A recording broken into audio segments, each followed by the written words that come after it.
Halo semuanya, kembali lagi bersama saya Rizal Fatih Farhad. Di pertemuan yang kedua ini, kita akan membahas form processing yang ada di PHP. Request data dengan metode $get, $post, dan $request. Nah, ini contoh tampilan untuk formnya. Contoh aja. Nah, sebelum itu, kita ada materi tambahan sebelum masuk ke pembahasan utama. Yang pertama yaitu komentar di PHP. Di sini kalian bisa memberikan tanda slash dua kali atau double slash disebutannya untuk satu baris komentar kayak di samping ini. Lalu yang kedua itu ada multi baris komentar. Dia menggunakan slash bintang asterisk nih seperti di atas kayak gini kan, bintang asterisk. Terus ditutup dengan bintang asterisk sama slash untuk membuat multibaris komentar. Contoh kayak di samping kayak begini. Dibuka dengan slash bintang asterisk, terus tulis baris komentar, ditutup dengan bintang asterisk slash. Udah. Oke, kita ke materi selanjutnya. Di sini ada echo shortcut syntax. Ini merupakan sintaks untuk shortcut fungsi echo. Nah, agar kita lebih mudah untuk mencetak fungsi echo ini, kita bisa menggunakan tanda buka seperti ini. Dan ditutup dengan tanda tanya kurung siku. Contohnya dapat dilihat di sini. Kita bisa melakukannya seperti ini. Oke, mungkin segitu aja untuk materi echo shortcut sintaksnya. Kita akan lanjut ke materi berikutnya. Nah, di sini ada data type pada PHP. Di sini terdapat 9 data type. Yang pertama itu ada boolean. Bisa dilihat di sini untuk penerapannya. Lalu integer seperti ini, menggunakan angka saja. Lalu ada float yaitu bilangan pecahan desimal. Lalu ada string yang merupakan teks. Terus ada array yang merupakan sekumpulan banyak nilai. Lalu ada object. Ini penerapannya itu melalui sebuah kelas yang diinstansi menjadi sebuah objek. Lalu ada resource. Nah, di sini merupakan variabel spesial yang ada di PHP untuk membuka file atau sebagainya dan sebagainya. Lalu ada slash null, ini berfungsi untuk memberikan nilai kosong pada sebuah variabel. Lalu ada constant yang sudah kita pernah pelajari, ini sifatnya immutable dan tidak bisa diubah. Ini juga merupakan variabel. Oke, kita lanjut ke materi berikutnya, yaitu nilai boolean. Boolean dalam PHP adalah tipe data yang hanya memiliki dua nilai, yaitu true or false. Contoh di samping menggunakan fungsi vardam ini untuk menampilkan bagaimana berbagai nilai dievaluasi menjadi boolean. Oke, contohnya di sini kita bisa lihat kodenya. Nah, ini untuk tampilan ada di websitenya dari hasil eksekusi file berikut. Kita bisa lihat hasilnya sama, sesuai. Mungkin kalian bisa lihat di sini ada misalkan string kosong. Nah, ini nilainya false. Terus ada string dengan nilai kosong. Ini juga merupakan false karena dia nilainya kosong juga. Lalu di sini ada 1. Ini true karena dia bernilai. Lalu ada min 1, ini juga true karena dia bernilai juga. Karena dia bukan kosong ya. Terus di sini foo. Foo ini ada nilainya berupa string foo. True. Nah, di sini juga ada berupa float ya, bilangan bulat. Di sini juga true. Lalu ada array dengan nilai 12, true. Kalau array-nya kosong, dia false. Nah, kalau misalkan di string false, dia tetap true karena dia kehitungnya tetap string false. Ada isinya. Kecuali seperti ini, dia langsung auto dikonversikan menjadi nilai 0 gitu. Sebenarnya juga 0 juga sama sih. Coba kita lihat ya. Nah, dia false juga. Begitu kasus untuk di tipe data boolean. Oke, kita lanjut ke materi berikutnya. Di sini ada integer. Integer adalah tipe data yang mewakili bilangan bulat. Kita bisa lihat contohnya di sini. Ada beberapa cara pendeklarasiannya. Yang pertama bilangan deksimal, lalu ada bilangan oktal. Ini setara dengan 83 desimal. Terus ada juga bilangan oktal di versi 8,10 teratas. Pendeklarasiannya bisa seperti ini. Terus juga ada bilangan heksadesimal. Ini merupakan bilangan 26 desimal. Lalu ada juga bilangan biner. Biasanya sampai 255 desimal gitu. Oke, kita lanjut ke materi berikutnya. Nah, di sini ada float. Float dalam PHP adalah tipe data yang mewakili bilangan pecahan atau desimal. Nah, penulisannya bisa dilakukan seperti ini atau dengan notasi seperti ini dalam bentuk eksponensial. Dan juga ada kasus kita mendeklarasikan seperti ini untuk notasi dalam bentuk eksponensial juga. Kalau mau lihat hasilnya, bisa lihat di sini. Kita lihat cetaknya di file float.php. Nah, ini dia contohnya. Kalau yang tadi kedua ini dicetak seperti ini, yang ketiga ini dicetak dengan eksponensialnya juga. Oke, kita lanjut ke materi berikutnya. Di sini ada string. Nah, di string ini ada dua cara penulisannya.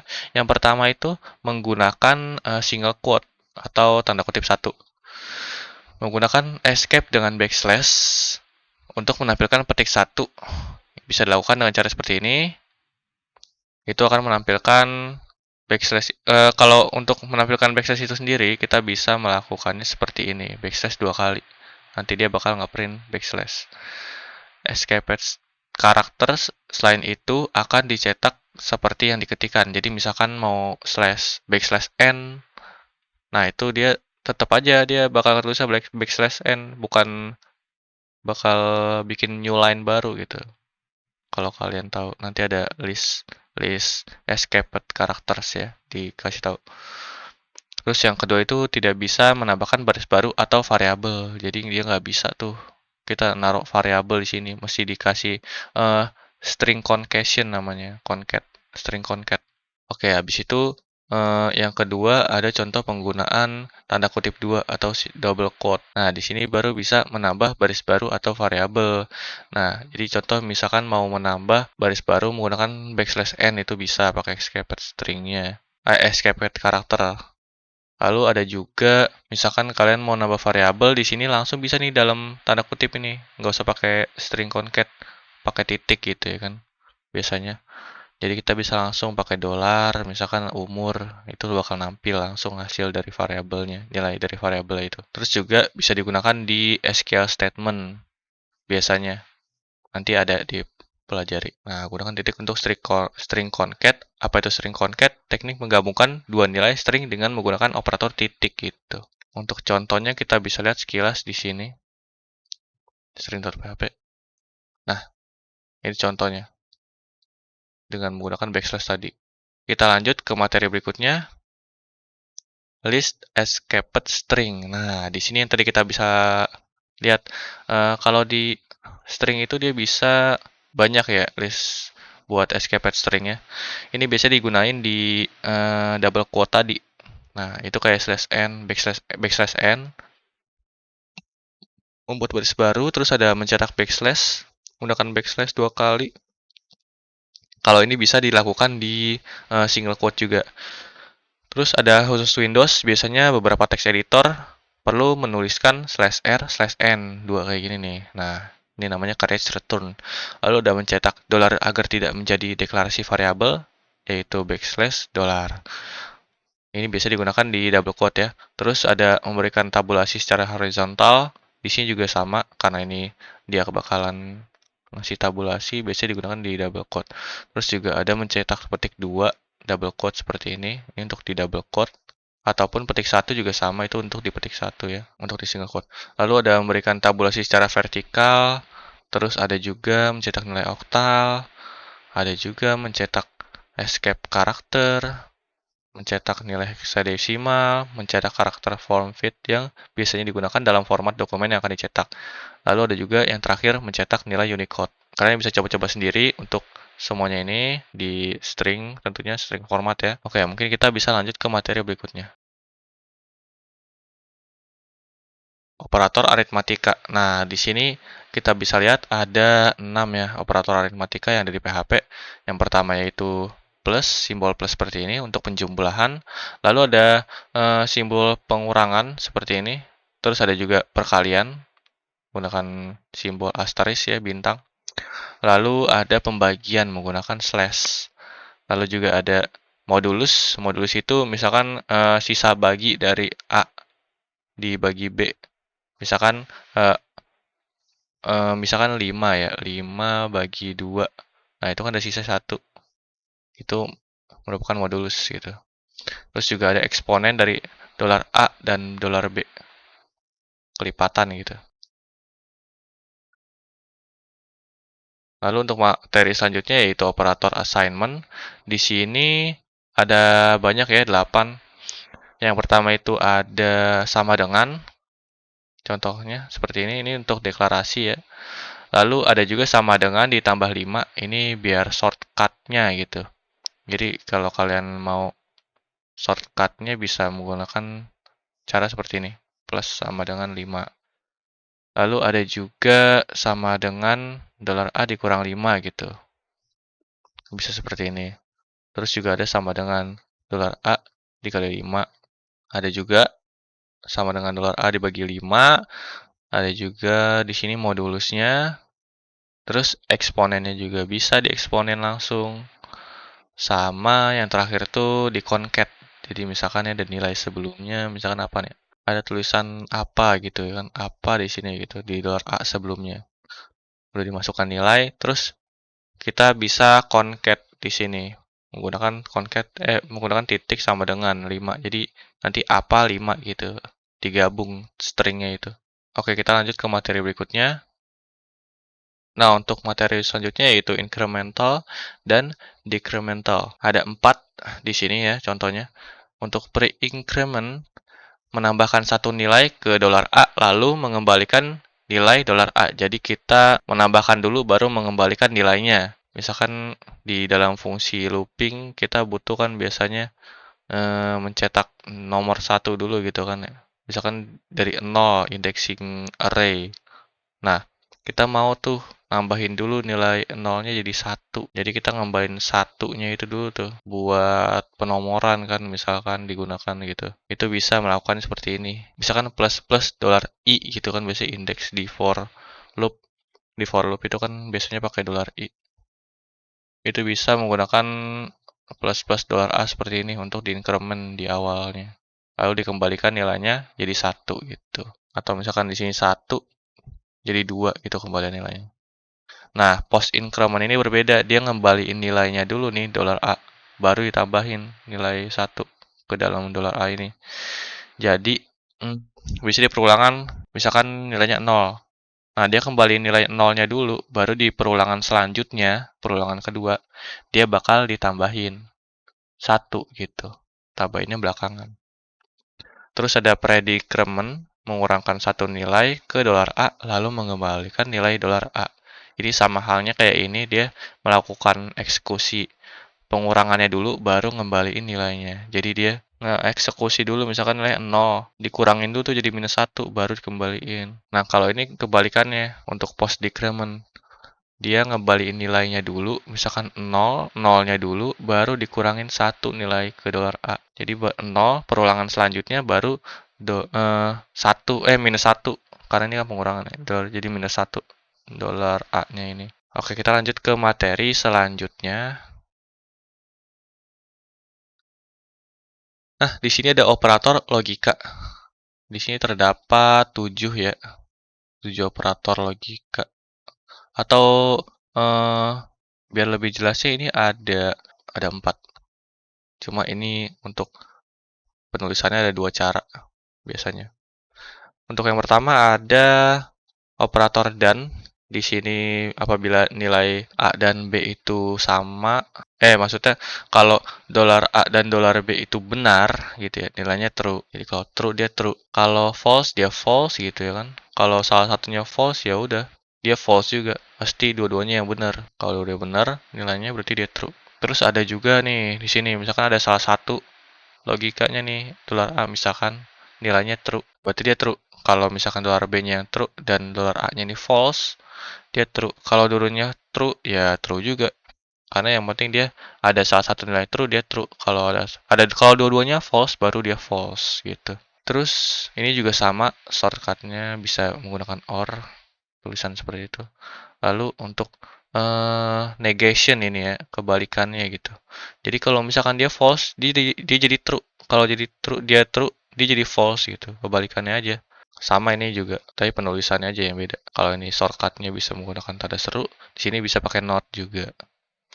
Nah, ini SOR. SOR itu true apabila hanya $A atau hanya $B yang true. Masih salah satunya aja yang true gitu. Nggak bisa dua-duanya. Kalau OR ini kan dia dua-duanya true tetap bisa true kan. Nah, kalau ini dua-duanya true, dia false. Bedanya gitu. Jadi kalau ini nilainya true, $A, terus yang $B ini true. Ya, hasilnya false. Untuk contohnya kita bisa lihat di sini. Nah, ini merupakan contohnya untuk kasus logic operator ya. Ini merupakan hasilnya. Kita bisa lihat ini untuk SOR, dia false kalau benar dua-duanya ya. Terus untuk yang negation juga sama untuk kebalikannya. Yang not, operator not. Dia bakal dari tadinya true tuh dua-duanya kan. Bukan ini $A ini. True. Dia hasilnya bakal dibalikan jadi false gitu. Kalau yang OR, dia bakal tetap true. Karena dia mau dua-duanya atau salah satunya dia tetap bakal true. Kalau dua-duanya false, baru dia false. Nah, kalau yang N, operator N ini masih dua-duanya. Kalau dulunya true kayak gini, dia true. Kalau dia false salah satunya, contoh ya. Nah, dia bakal false. Nah, kita lihat di OR ini dia tetap true. Terus di SOR juga dia true. Karena kan dia hanya. Mungkin sebegitu aja untuk operator logika. Kalian bisa lanjut untuk penerapan lebih advance-nya di praktikum nanti ya. Mungkin kita bisa lanjut dulu ke materi selanjutnya. Nah, ini operator perbandingan di sini. Oke, operator perbandingan kita bisa lihat di sini ada berapa ya? Ada 7 juga sama kayak tadi operator logika. Di sini ada equals atau operator buat kita lihat di sini nih hasilnya sebanding atau enggak. Kalau hasil sebanding, dia true, bakal ngasilin kembalian nilainya true. Terus juga ada true apabila $A dan $B tidak sebanding. Jadi kalau misalkan ini 1, terus ini 2, nah itu kan nggak sebanding tuh. Berarti dia bakal true. Kalau ini tadi harus 1 sama 1. Nilainya 1 sama 1, ya berarti dia true. Nah, kalau ini true apabila $A dan $B sebanding dengan tipe data yang sama. Nah, kalau yang tadi kan ini, misalkan dia 1, tapi pakai integer gitu. Terus ininya 1, tapi pakai string. String itu tahu kan ya, yang tadi yang pakai tanda kutip. Nah, itu tetap true, walaupun tipe datanya beda. Nah, kalau yang ini, dia mesti benar-benar sama. Jadi, kalau ini integer 1, ini mesti integer 1. Kalau ini string 1, nah, dia tetap bakal ngasilnya false nilainya. Harus benar-benar sama dia, baru bisa true. Terus ada juga operator perbandingan lebih kecil dari. Jadi, kalau nilainya lebih kecil dari, ini biasa digunakan di integer ya, atau float. Jadi, misalkan nilainya 2A-nya ini. Terus $B-nya ini 1. 2 lebih kecil dari 1, bener nggak? Enggak kan? Berarti dia false. Kalau misalkan ini 1 nih 2, nah 1 lebih kecil dari 2 berarti bener. Terus true apabila $A lebih besar dari $B. Nah, kalau misalkan kasus kayak tadi kan nih $A ini 2, terus $B ini 1. Berarti $A-nya ini jadinya, maksudnya kembalian dari hasil perbandingan ini true. Kecuali kalau ini 1 untuk $A dan 2 untuk $B. Jadi 1 lebih besar dari 2, kan tuh salah, berarti false. Nah, kalau ini ada kasusnya lagi nih, lebih kecil dari sama dengan $B. Jadi misalkan contoh gini nih, ini 2, terus ini juga 2. Kalau kasusnya kayak tadi gini, ini kan 2 sama 2 lebih kecil dari. Dia kan nggak lebih kecil dari. Nggak kan, berarti dia false tetap. Kalau ini, dia 2 sama 2 nih, tapi ada sama dengannya. Jadi dia bisa nih kalau misalkan hasilnya 2 juga, dia masih bisa true. Karena yang penting kan dia lebih kecil dari sama dengan, bukan lebih kecil dari. Karena sama dengannya ini, jadi dia bisa tuh kalau nilainya sama 2 sama 2, dia true. Nah, ini juga sama. Kalau misalkan ini 2 sama 2, lebih besar dari, dia true. Yang penting jangan lebih kecil aja. Kalau lebih besar atau sama dengan, dia tetap true. Jadi kalau nilainya 2 sama 2, itu tetap true. Kalau ini 3 terus ini 2, ini tetap true. Kalau ini 1 sama 2, nah itu baru false, karena dia lebih kecil jadinya. Oke, mungkin segitu aja singkatnya mengenai operator perbandingan. Kita masuk ke topik pembahasan utama kita, yaitu form processing. Nah, untuk materi yang pertama ini, kita akan bahas tentang form request post.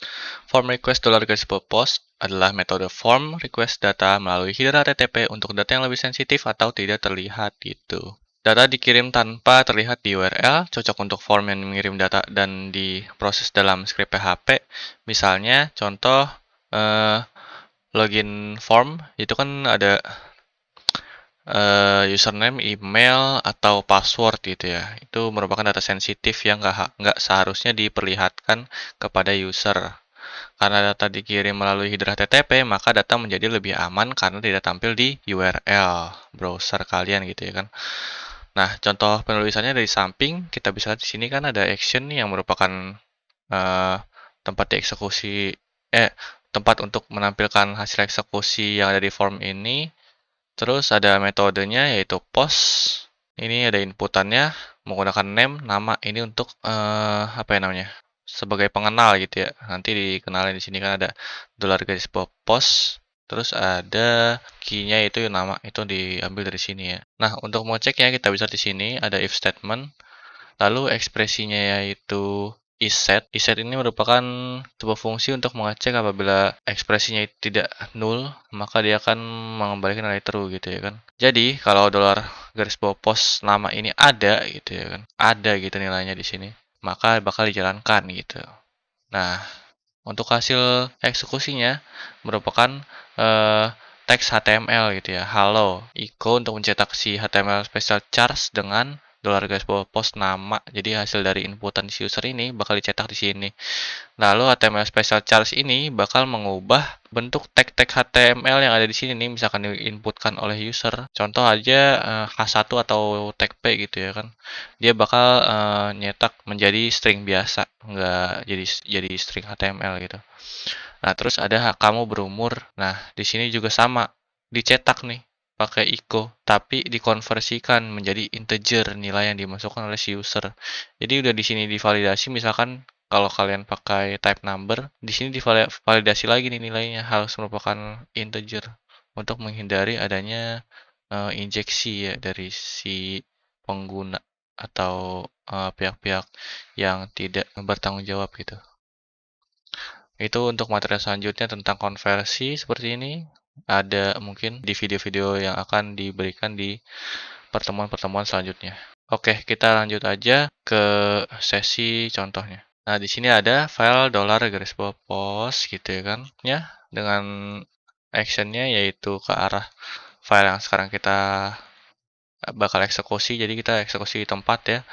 Nah, di sini ditampilkan nih untuk hasil eksekusi di sini di bawah ya pakai tag P. Contohnya bisa kita akses di sini. Kita tinggal masukkan aja datanya. Umurnya masukkan juga. Nah, kita lihat hasilnya nggak ada di URL. Lalu kita inspeksi. Kalau mau lihat hasilnya ada di header HTTP sebenarnya masuk. Nah, di sini kita masukin lagi datanya ulang. Kita lihat nih di sini nih. Nah, ini udah masuk nih payload. Tuh, kan ada nama Irsal sama umurnya 20. Dia bakal masuk di header HTTP-nya ya, bukan di bagian URL. Jadi lebih aman karena bisa dienkripsi nantinya. Oke, kita masuk ke materi selanjutnya yaitu form request get. Form request get sendiri adalah metode form request data melalui URL parameters atau lebih dikenal query string. User dapat memasukkan data melalui URL parameter secara langsung ataupun melalui inputan gitu, seperti yang tadi di post kita pakai. Data dikirim melalui URL atau query biasanya digunakan untuk menampilkan hasil pencarian data. Kalau kalian pakai aplikasi e-commerce, contohnya Tokopedia gitu atau Shopee, itu kan ada yang namanya query parameters kalau kalian mengaksesnya di browser gitu ya. Nah, itu biasanya kalian mau cari barang, contohnya sepatu gitu. Nanti ada tuh nama barangnya, nama barang sama dengan sepatu gitu contohnya. Nanti bakal tampil seperti ini contohnya yang ada di kanan. Nah, itu biasanya untuk meningkatkan hasil pencarian mereka di Google gitu ya, biar SEO-nya bagus. Data dikirim melalui URL atau query biasanya digunakan untuk menampilkan hasil pencarian data dengan menggunakan $get. variabel menjadi global dan dapat diakses melalui semua scopes yang ada di script file PHP tersebut. Untuk contoh penulisannya seperti ini, form request get .php untuk nama file yang akan dieksekusi nanti untuk menampilkan data seperti ini. Terus metodenya itu get. Di sini kita bisa menggunakan dua metode untuk memasukkan datanya, yaitu pertama menggunakan input seperti ini atau menggunakan parameters gitu. Langsung di URL parameternya. Nah, nanti untuk contohnya kita bisa di bagian kodenya. Ini contohnya di sini kita bisa lihat untuk actionnya kita menggunakan nama filenya sesuai yang kita akan tampilkan di sini kan. Terus metodenya itu get. Nah, ini juga sama penulisannya ya. Itu konversinya. Untuk penulisannya kita bisa langsung saja melalui URL parameter seperti ini. Nah, akan tampil seperti ini atau melalui inputan seperti ini gitu. Nah, hasil juga sama. Oke. Oke, kita akan lanjut ke materi selanjutnya yaitu form request atau form request dengan variabel $request itu merupakan solusi ketika metode pengiriman form tidak dapat dipastikan nih bentuknya itu $get atau $post. Jadi kita nggak tahu tuh kalau itu get atau post gitu. $request ini berupa associative array yang mengandung $get, $post atau variabel $cookie gitu. Si request ini dapat menghandle request data seperti get, post, dan cookie sekaligus. Biasanya digunakan ketika kita tidak tahu metode apa yang digunakan pada saat pengiriman. Jadi, ia bisa mengambil data dari header HTTP ataupun URL parameter sekaligus gitu. Nah, untuk penulisannya seperti ini. Contohnya untuk post ya. Nah, misalkan kita, contohnya harusnya di file lain sih ya, tapi kita contohnya di satu file aja untuk mempersingkat waktu. Nah, kita bisa menggunakan langsung gini nih, $request nama. Ini sama aja kita pakai post kalau kasusnya kita nggak tahu kayak gini. Karena kita kan dalam kasus tidak tahu ya harusnya. Cuma kalau dicontoh kan kita mau nggak mau harus nulis gitu. Nah, untuk contohnya kita bisa di kode berikut ini. Nah, ini dia. Sama kayak tadi yang dijelasin ya. Penulisan juga sama. Ini untuk metode bisa diganti jadi get misalkan gitu ya. Tapi kita pakai post aja di sini untuk contoh. Nah, untuk pengeksekusiannya kita bisa di sini ya. Irsal, terus masukin aja nomor umur Anda, submit. Nah, ini juga sama sebenarnya. Kita bisa lihat di sini network nih. Kita refresh. Nah, header HTTP juga sama bisa tuh. Lihat.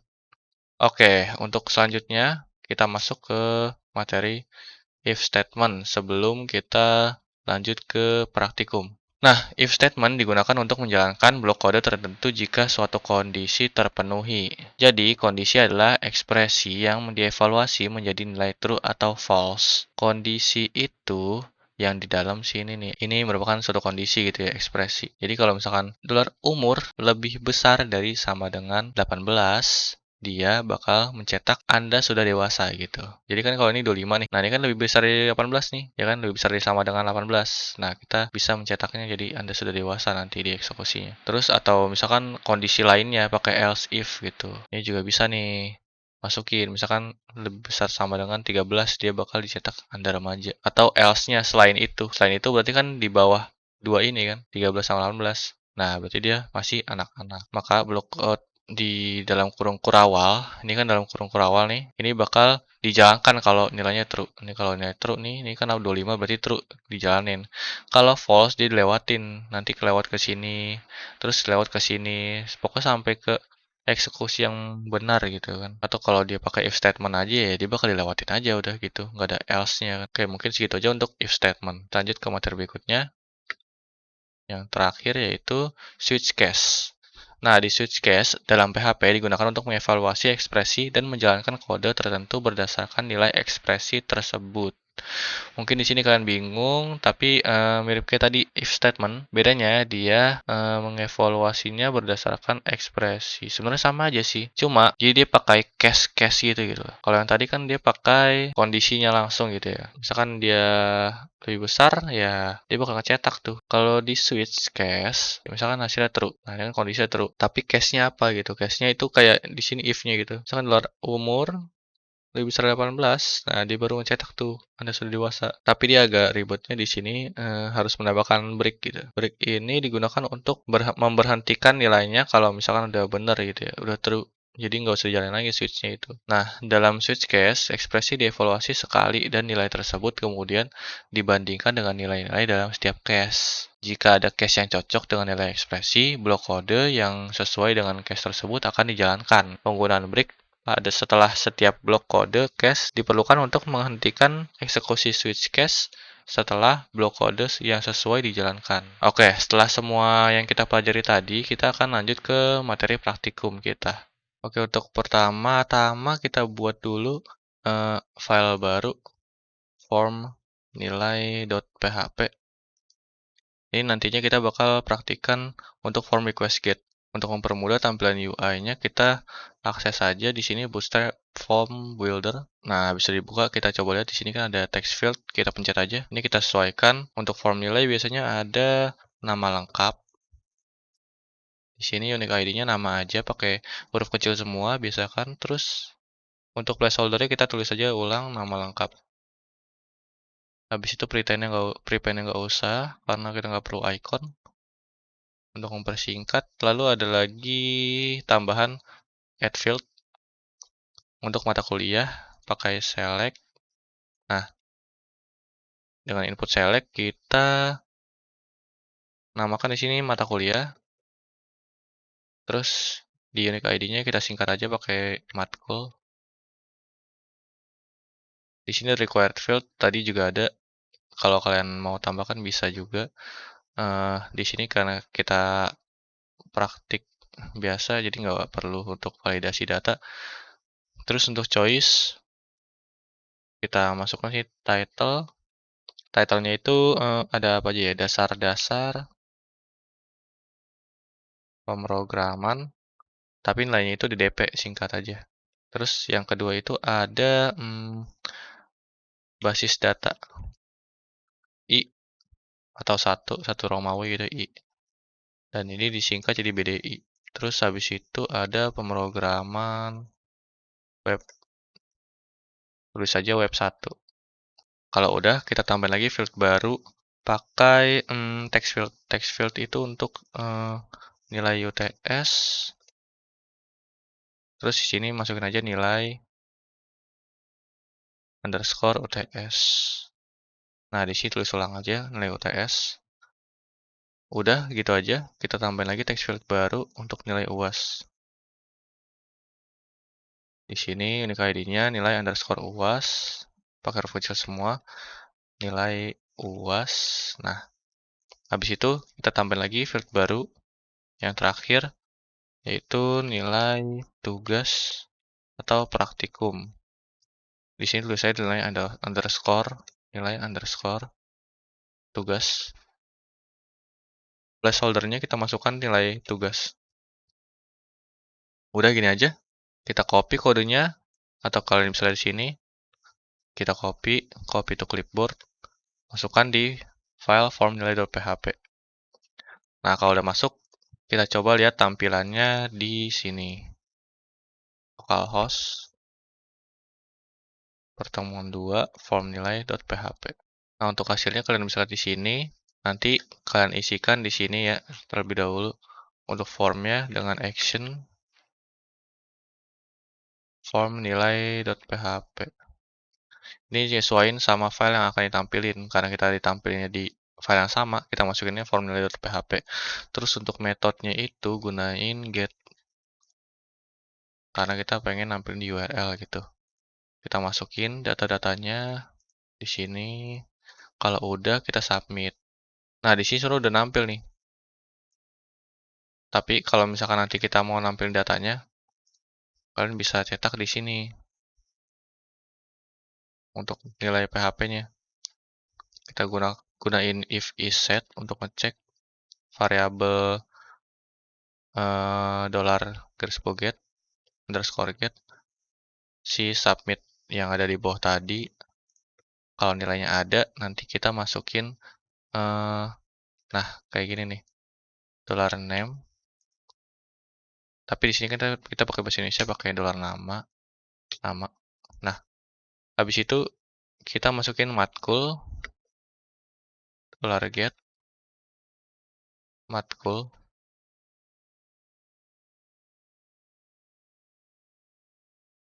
Jangan lupa titik koma.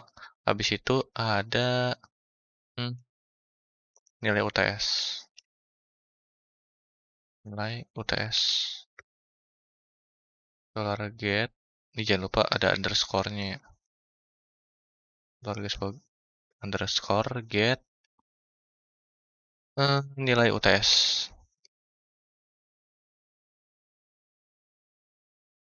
Habis itu ada lagi nilai UAS.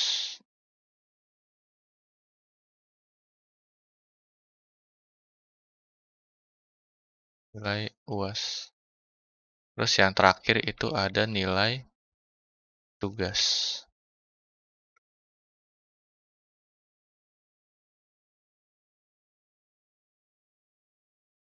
Nah, kalau mau ditampilin, kalian buat aja di bawah sini nih. Setelah form HR, terus kalian tampilin sini buat PHP baru. Jangan lupa dikasih pengecekan kayak tadi, if is set submit. Kalau di submit baru tampilin gitu biar ada nilainya dulu. Tampilin di sini echo. Misalkan yang pertama tuh ada apa tadi namanya? Nama ya. Nama lengkap. Titik 2 nama. Jangan lupa BR-nya buat kasih garis baru. Nah, kayak gini. Kalau udah, tulis aja apa lagi? Matkul, mata kuliah. Matkul. Terus ada nilai UTS. UTS. Nilai UAS. Nilai UAS sama yang terakhir nilai tugas. Tugas atau praktikum. Kita masukin aja nilai tugas. Nah, nanti kita lihat di hasilnya di sini. Nah, udah masuk tuh. Karena kan sini udah dimasukin di parameter, jadi udah langsung nongol ya. Coba kalau misalnya di awal. Nah, ini kan belum nongol. Masukin datanya manual. 100, 100, 100. Nah, ini bakal muncul kayak gini. Oke, mungkin gitu aja untuk yang form nilai.php menggunakan metode get. Kita lanjut ke form request selanjutnya, yaitu menggunakan post. Kita bakal buat form belanja. Oke, pertama-tama kita buat dulu form belanjanya. Kita masuk lagi ke halaman Bootstrap Builder-nya. Ini kita buat baru aja, tab baru. Nah, di sini kita buat dulu nih. Biasanya di form belanja kan ada customer, buat nama customernya. Kita buat di sini untuk field yang ini customer, terus ini nama customer. Ikonnya dihilangin aja. Habis itu kita buat baru fieldnya, yaitu menggunakan radio buttons. Ini buat input satu pilihan gitu. Jadi satu pilihan aja yang boleh diinput, masukin di radio buttons. Biasanya buat pilihan ganda gitu. Nah, di sini tulis saja pilih produk. Terus di sini tulis produk untuk unique ID-nya. Untuk title-nya ada TV, terus kulkas, sama mesin cuci. Ini samain aja untuk value-nya. Nah, kalau udah kita buat field baru. Titelnya itu jumlah. Tulis saja di sini unique ID dan name-nya itu jumlah juga. Terus ini masukin aja jumlah juga. Udah selesai, kita copy to clipboard, kita masukin ke dalam form belanja. Habis itu kita ubah nih untuk action-nya, jangan lupa diubah jadi form belanja.php ke arah file ini untuk ditampilkan gitu. Terus untuk metodenya kita masukin post. Habis itu kita buat PHP tag-nya untuk menampilkan data dari request dari input ini nih. Ya kan, yang tadi dibuat. Ada apa aja tadi? Ada customer, ya kan? Tapi sebelum itu kita buat if statement-nya dulu buat ngecek is set-nya kalau si $post submit ini ada gitu. Kalau udah ada, kita apain? Kita masukin nih definisiin variabelnya. Yang pertama itu ada variabel customer untuk menyimpan si dollar post customer ini. Terus yang kedua itu ada produk untuk menyimpan si dollar post produk ini. Habis itu ada jumlah untuk jumlah. Udah, mungkin gitu aja. Nah, sebelumnya kan di produk ini kan kita mau cetak si nilai dari harga ini ya. Gimana caranya kita buat aja nih array di sini produk gini ya AR produk gitu. Habis itu kita buat di sini pakai associative array. Jadi misalkan di sini ada apa ya tadi? TV ya. Buat di sini kan TV. Habis itu tadi nilainya berapa ya? Kita masukin aja untuk harganya itu TV 4.200.000. Pakai string juga bisa, pakai integer bisa. Tapi sini kita pakai integer aja. 4.200.000. Lihat nolnya ya. Terus di sini yang kedua ada kulkas ya tadi ya, kulkas. Untuk nilainya itu 3.100.000. Habis itu ada mesin cuci. Nilainya itu 3.800.000. Udah kayak gini. Jangan lupa dia pakai titik koma. Habis itu kita cetak ya. Sebelum kita cetak, kita masukin dulu nih ke produk apa ya namanya? Produk value aja gitu. Habis itu kita iset kalau si dolar AR produk ini ada, kita kalau si iset dolar AR produknya ini ada, kita copy ini ke sini. Jadi kalau ada, dia nilainya berarti udah ada kan. Kita masukin ke dalam produk value ini. Jadi misalkan TV nih, ini kan indexingnya pakai dari ini ya, dari inputan. Kalau udah ada berarti dia masukin ke dalam sini buat indexing. Ini kan TV nih, AR produk yang nilainya key-nya itu TV. Jadi ntar hasilnya dia bakal ke sini nih, TV 4.200 buat produk value-nya yang dipilih. Produk value pilihan ya kan. Kalau nggak ada berarti ya tidak ditemukan gitu. Nah, kalau udah kayak gini, kita buat juga nih untuk produk value formattingnya. Gini aja deh, format produk. Ada yang namanya number format. Ini buat kita ngubah nilai integer ini biar ada titik-titiknya gitu loh. Jadi ada pemisahnya misalkan kayak gini kan 4.200.000. Nah, harusnya kayak gini dicetaknya di string nanti. Caranya gimana? Kita masukin si produk value ini ke dalam variabel pertama tuh. Argumen pertama itu produk value. Kalau kita lihat ini kan, tuh ada number. Terus yang kedua itu ada nilai desimalnya. Kalau di rupiah kan dia nggak ada nilai desimalnya, kayak sen gitu nggak ada. Sen. Kalau di luar negeri kan ada. Kita kalau di Indonesia nggak ada, berarti masukin 0 aja. Jadi kayak number bilangan bulat biasa, nggak ada pecahannya. Terus untuk argumen ketiga itu sebenarnya buat pecahan.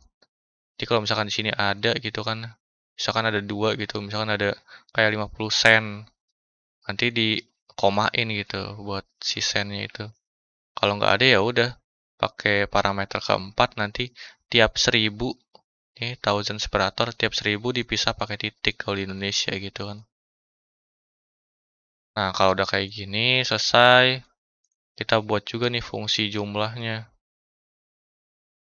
eh kita hitung bukan sih total belanjanya gitu kan.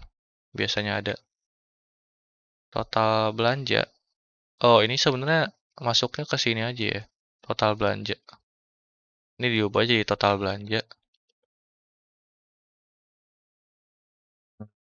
Langsung aja product value dikali si dolar jumlah. Nah, kayak gini. Udah deh, kita tampilin di bawah pakai HR. Kita buat lagi tag PHP-nya yang baru. Jangan lupa dicek if is set. Nah, kayak gini. Kalau udah di-submit, berarti kan dia udah masuk ya datanya. Terus kita cetak di sini pakai ICO. ICO yang pertama ada nama customer-nya, tik 2 dolar, nama bukan customer, jangan lupa pakai BR. Habis itu ada yang kedua itu produk pilihan. Di sini masukin aja produknya. Terus habis itu yang ketiga ada jumlah beli. Jumlah beli. Jumlah beli masukin aja tadi ya jumlah. Itu kan bakal nyetak jumlah. Nah, yang terakhir total belanja kita masukin fungsi yang kita udah buat tadi nih. Total belanja pakai number format. Nanti kita lihat hasilnya kayak gimana. Total belanja. Nah, kita lihat hasilnya di file form belanja. Nah, ini kita buka, kita masukin di sini. Sound TV. Nah, udah tampil hasilnya. Tuh kan pakai titik ya. Karena kita kan nggak ada desimal. Contoh kalau ada desimal kayak gini nih.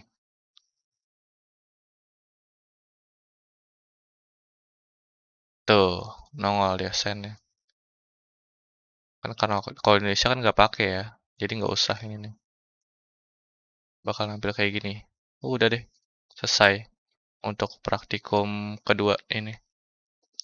Oke, kita lanjut ke materi berikutnya yaitu kontrol logika. Di sini kita akan menggunakan if statement. Untuk ekspresinya nanti kita bakal menggunakan operator logika. Nah, gimana caranya? Pertama-tama kita pisahkan dulu nih hasilnya ke file baru, nilai siswa. Buat aja di sini dulu nilai siswa. Nilai siswa.php. Habis itu kita mau hasilnya itu dikirim di header HTTP pakai post. Ini diganti nih, di blok aja pakai mouse. Terus pencet Ctrl D kalau di VS Code untuk keseleksi semuanya nih biar keseleksi. Habis itu ubah get-nya ini cet arrow kanan habis itu backspace hapus jadi post, ubah nih jadi post. Nah, ini udah kelar nih, kita ngubah jadi post. Terus actionnya diubah ke nilai siswa biar hasilnya ngarah ke file ini. Nah, untuk file PHP-nya buat ngecetak hasilnya kita pindahin ke nilai siswa ke sini. Terus yang bawah juga sama nih. Ini HR-nya hapus saja. Ini kita pindahin. Ini hapus. Pindahin ke dalam sini. Ini karena udah ada if reset juga, pengecekannya udah ada. Masukin aja ke dalam sana juga. Nah, kayak gini. Nah, kalau udah selesai, selanjutnya kita coba buat tentuin total nilainya. Pertama-tama kita buat komentar dulu di sini.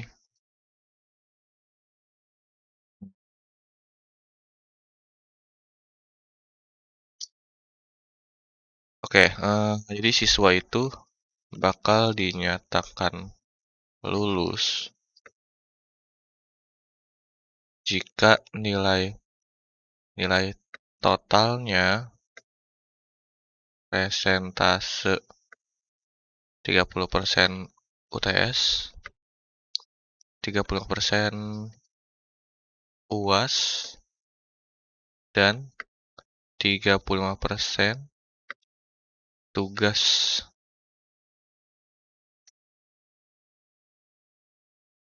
Oke. Terus melebihi hasilnya itu nanti ditambahin totalnya 55. Nah, kalau kayak gini dia pasti lulus.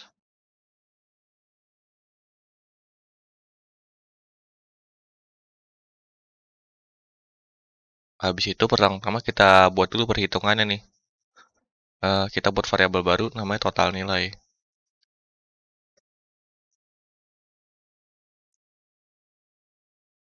Ini kan integer ya.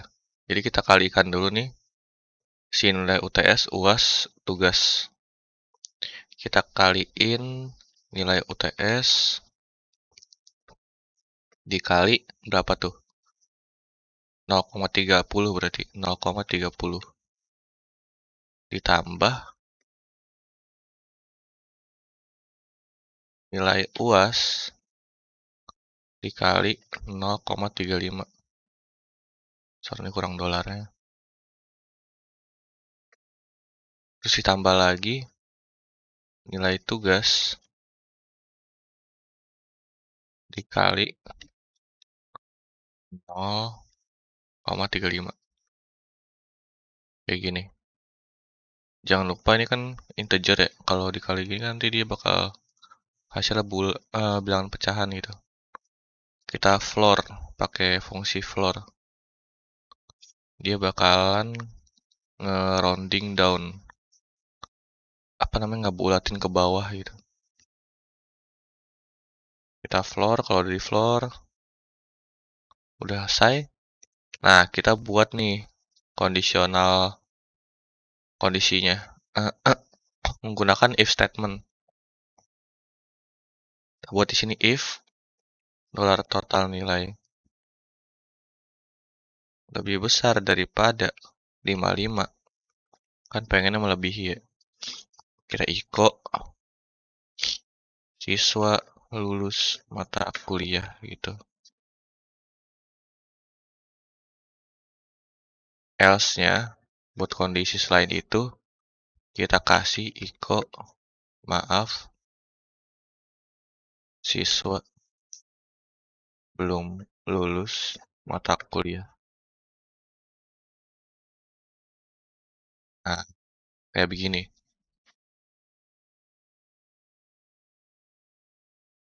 Kalau mau nampilin hasil total nilainya juga bisa. Di sini iko aja lagi. Iko dolar bukan iko total nilai siswa adalah dolar total nilai. Nah, kayak gini.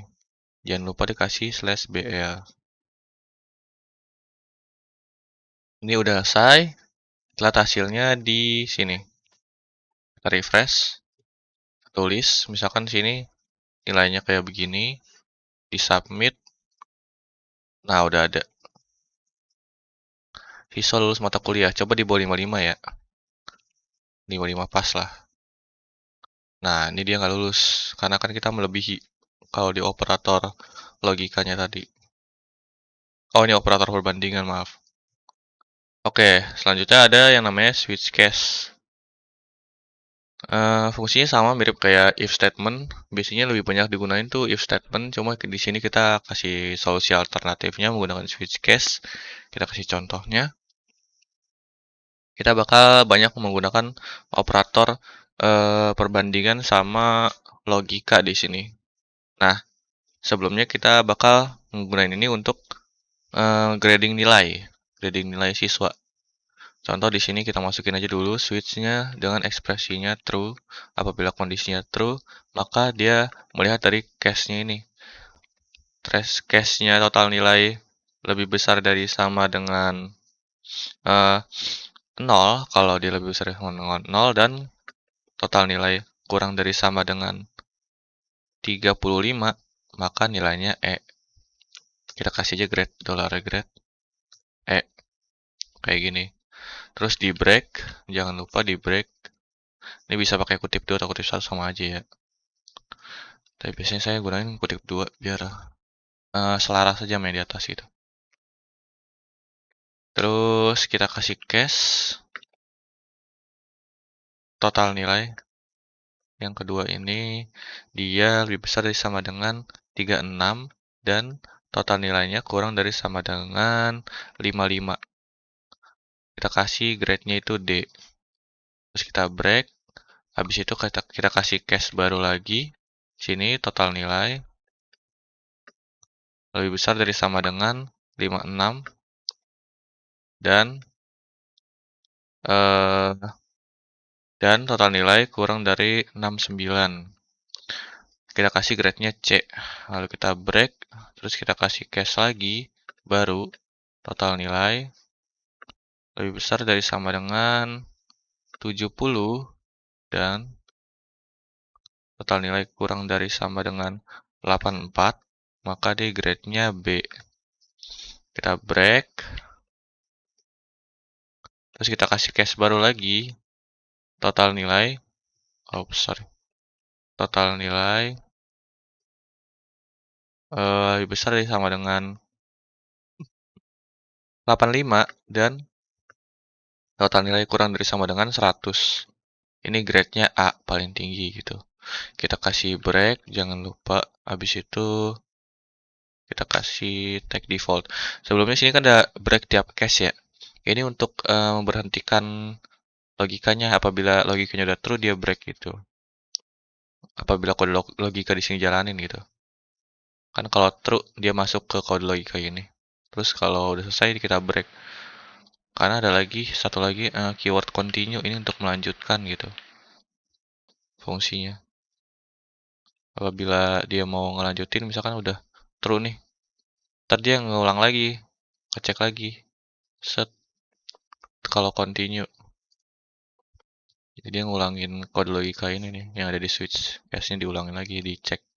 Nyari nilai yang benar lagi.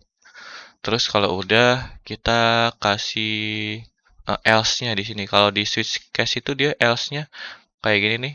Ini dia pakai default. Jadi nilai-nilai yang selain ini nih, pengecekan ini, kan pasti ada nih yang naruh nilainya kurang dari 0 atau dia ngasih nilainya lebih dari 100 gitu.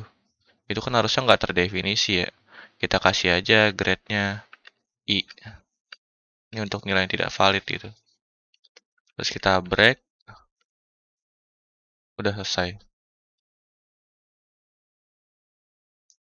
Nah, habis itu kita tampilin nilainya. Di echo aja di sini. Echo grade nilai Anda adalah $grade. Kayak begini. Jangan lupa ini dikasih BR ya. SBR buat ngasih garis baru. Ini juga sama dikasih. Nah, kita lihat di sini. Udah ada hasilnya, tidak terdefinisi. Ini kalau ngisinya 101, lebih dari 101. Kalau misalkan dia ngasih 100 semua, dia A. Nah, siswa lulus mata kuliah. Tapi ada satu hal di sini yang belum kita ubah. Di sini kalau kalian lihat harusnya ini dikasih penanganan lebih ya. Biar kayak tadi ini kan ada kasus-kasus dia ngasih nilainya lebih besar dari 100 atau kurang dari sama dengan 0 itu dia kurang dari 0 itu dia harusnya tidak terdefinisi. Nah, gimana caranya kita kasih aja di sini operator logika lagi. Total nilai kurang dari 100, kurang dari sama dengan 100. Dia bakal lulus.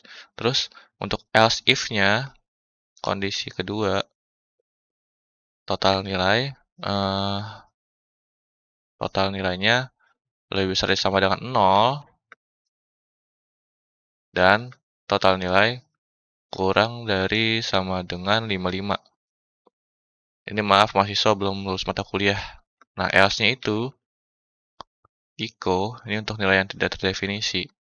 Maaf, nilai yang Anda miliki tidak terdefinisi.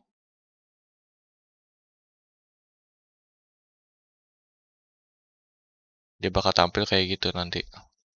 Nah, ya udah bener, udah sama kayak tadi. 55, coba ya 55.